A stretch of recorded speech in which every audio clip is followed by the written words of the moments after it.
Good morning students. हम लोग पढ़ रहे थे हिस्ट्री का चैप्टर नंबर 1।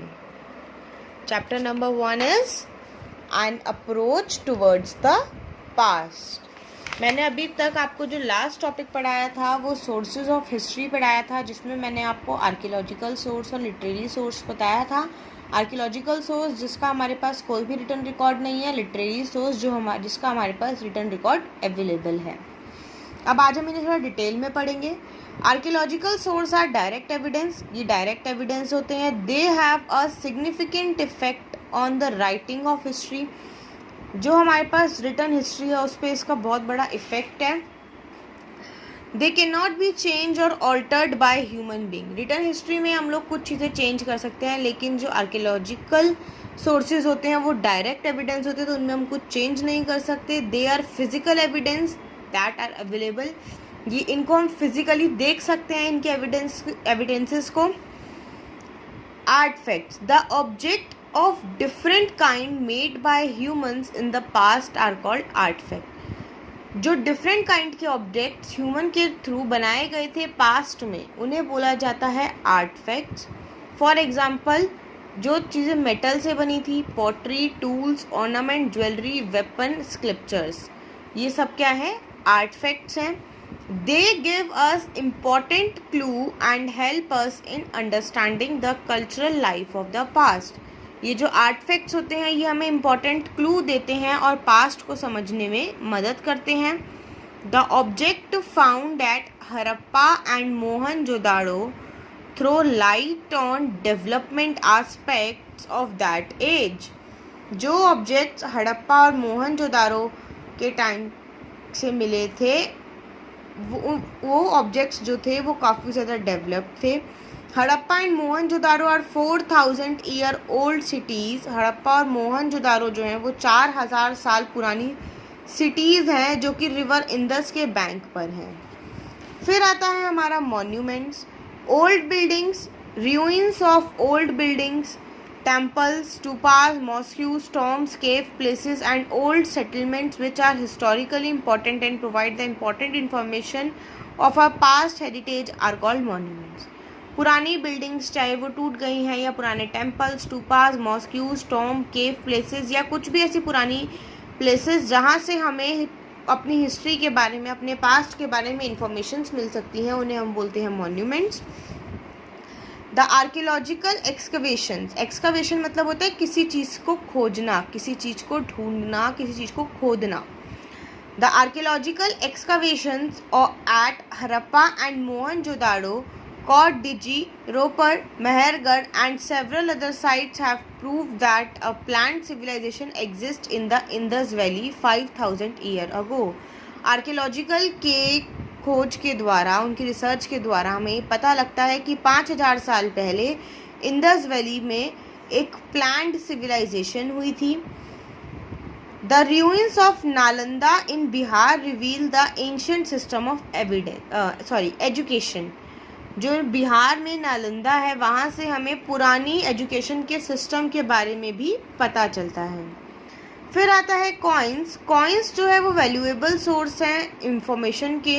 ये जो कॉइन्स होते हैं ये गोल्ड, सिल्वर, कॉपर और बाकी मटेरियल्स के बने होते हैं।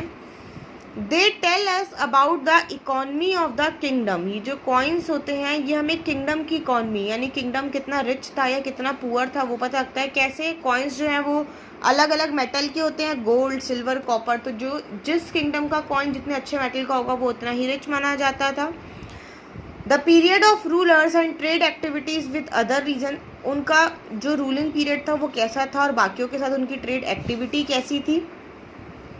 फिर नेक्स्ट आता है हमारा इंस्क्रिप्शंस। इंस्क्रिप्शंस जो होते हैं वो रिटन रिकॉर्ड्स होते हैं जो कि रॉक्स, ये देखो रॉक्स पर लिखे हुआ है, इनको हम बोलते हैं इंस्क्रिप्शंस, जो कि रॉक्स या फिर मेटल पिलर या कॉपर प्लेट्स वगैरह पे लिखा गया होता है। इंस्क्रिप्शन से हमें बहुत इंपॉर्टेंट इन्फॉर्मेशंस मिलती हैं उस टाइम के इवेंट्स या फिर जो भी उस टाइम पे रूल कर रहा था उसके बारे में। Inscription also deal with the administration and personal qualities of the king.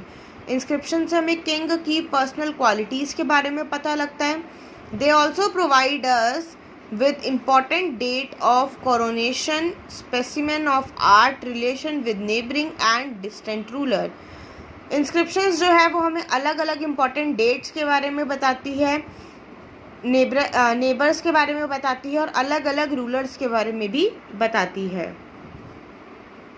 Next आता है हमारा literary source. Literary source, whatever our ancestors wrote in evidence in the form of written record. मैंने आपको पहले ही बताया था, हमारे जो एंसेस्टर यानी हमारे जो पूर्वज हैं उन्होंने एविडेंस यानी प्रूफ के तौर पे जो भी चीज़ें लिख कर रखी हैं वो रिटन रिकॉर्ड्स हैं और इन्हीं को हम क्या बोलते हैं, लिटरेरी सोर्सेज बोलते हैं. In the beginning when paper was not invented, people of that period used to write on bhojpatra, the dried bark of tree. जब तक पेपर की इन्वेंशन नहीं हुई थी तो उस टाइम के जो लोग थे ना वो भोजपत्रा पे लिखते थे. भोजपत्रा क्या होता है, जो ट्रीज़ की बाक होती है जब वो सूख जाती है तो उसे भोजपत्रा बोला जाता है और उसी पे लिखा जाता था.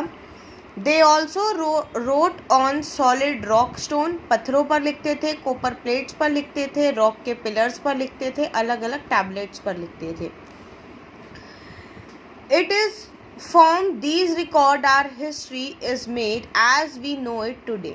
इसी वजह से हमें हमारी हिस्ट्री के बारे में पता लगता है क्योंकि ये रिटन रिकॉर्ड्स हमारे पास अवेलेबल हैं. Hand written records of the past in the form of books are called manuscripts. जो हैंड रिटन रिकॉर्ड्स हैं बुक्स की फॉर्म में उन्हें मैन्यूस्क्रिप्ट्स बोला जाता है.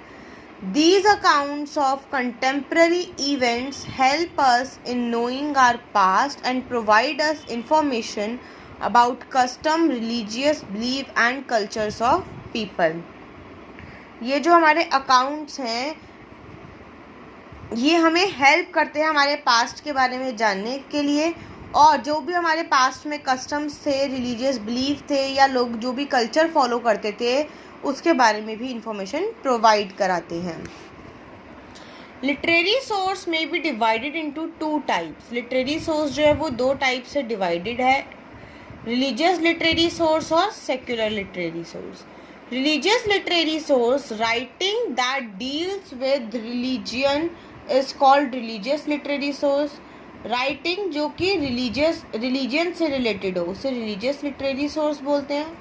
The Vedas and the Aranyakas, the Brahmanas and the Upanishads, Tripitaka, Divyavadana, Mahavamsa and Jataka are all religious book of subcontinents. ये सारी हमारी रिलीजियस बुक्स के नेम्स हैं.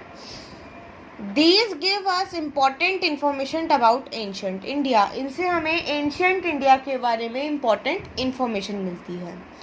सेकेंड आता है हमारा secular literature. Writing which are not religious are known as secular literature. वो राइटिंग जो रिलीजन पर बेस्ड नहीं है वो सेक्युलर लिटरेचर कहलाती है. These include historical accounts and biographies. इसमें हिस्टोरिकल अकाउंट्स और बायोग्राफीज आते हैं जो कि अलग अलग फॉरेन ट्रैवलर्स के थ्रू लिखी गई है. जैसे मैंने आपको एक फॉरेन ट्रैवलर का नाम पढ़ाया था, ह्यून सांग, जो कि चाइना से आए थे. They were written to record happening event, administrative setup, rules and declaration by the king. जो फॉरेन ट्रैवलर्स थे वो लोग क्या रिकॉर्ड करते थे, जो भी उन्होंने एक्सपीरियंस करा, जो उनके साथ हुआ, जो इवेंट्स उन्होंने अटेंड करे, उस टाइम के रूलर्स का क्या सेटअप था, वो किस तरीके से रूल करते थे, वो सब कुछ अपने रिटन रिकॉर्ड में लिखते थे. The Arthashastra written by Kautilya on how to run the government. Arthashastra जो है वो क्यों लिखी गई थी कि गवर्नमेंट कैसे रन करती थी. Give us information about the modern administration. उससे हमें मॉडर्न एडमिनिस्ट्रेशन के बारे में पता लगता है.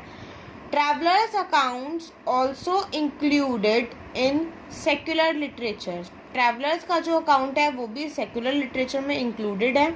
A number of foreigner travellers who visited India from time to time left very important social and political account of country in their travelogue.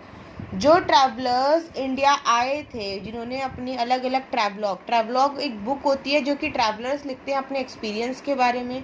Jin travellers ने अपने ट्रैवलॉग्स लिखे हैं इंडिया पर, उनके ट्रैवलॉग्स में सोशल और पॉलिटिकल अकाउंट से रिलेटेड बहुत इंपॉर्टेंट इन्फॉर्मेशंस मिली हैं हमें. Megasthenes lived in India for some time as the Greek ambassador. Megasthenes जो थे वो ग्रीक एम्बेसडर थे जो कि इंडिया में कुछ टाइम रुके थे। और कब रुके थे? चंद्रगुप्त मौर्य, जिस टाइम पर चंद्रगुप्त मौर्य किंग थे उस टाइम पर रुके थे। मेगास्थीन ने एक ट्रैवलॉग लिखी थी जिसका नाम था इंडिका।